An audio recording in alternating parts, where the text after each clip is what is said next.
नमस्कार प्रेक्षकांनो, स्वागत आहे तुम्हा सगळ्यांचं आजच्या आपल्या छानशा व्हिडिओमध्ये. तर प्रेक्षकांनो, रागाच्या भरामध्ये विक्रमने असा काही निर्णय घेतलेला आहे, की जे ऐकून मात्र इथे नंदिनी खूप दुखावलेली आहे. तर प्रेक्षकांनो, काय असं नंदिनीचे सासरे तिला बोलले जेणेकरून ती खूप दुखावलेली आहे? तर चला जाणून घेऊया. तर प्रेक्षकांनो, आता इथे नंदिनीने छान असा गरमागरम चहा बनवलेला असतो तिच्या सासऱ्यांसाठी.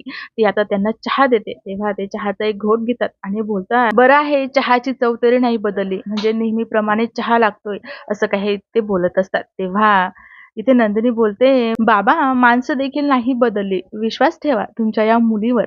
आणि तेव्हा ते बोलतात, "मुलगी?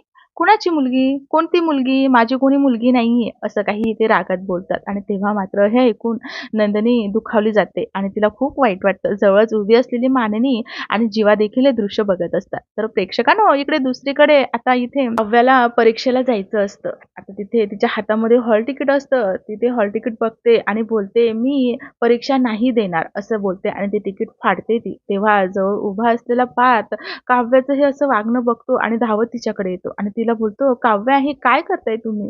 तेव्हा ती बोलते, "देशमुख, मी परीक्षा नाही देणार. मी नाही बसणार परीक्षेला," असं काही ती बोलत असते. कारण ती खूप दुखावलेली असते. तिला असं वाटत असतं, तिच्या ताईबरोबर जे काही घडलंय त्याला त्याला कारण तीच आहे आणि त्यामुळेच ती आता परीक्षा द्यायला बसत नाही. तर प्रेक्षकांनो, पुढे पाहणं खूपच रंजक आहे, की नेमकं काव्याच्या मनात जे काही सुरू आहे ते कसं दूर होईल? नेमकं काव्या परीक्षेला बसेल का? तिची समजणूक कोण काढेल? हे पुढे पाहणं खूपच उत्सुकतेचं आहे, की नेमकं आणखी मालिकेमध्ये काय काय वळण येणार आहे.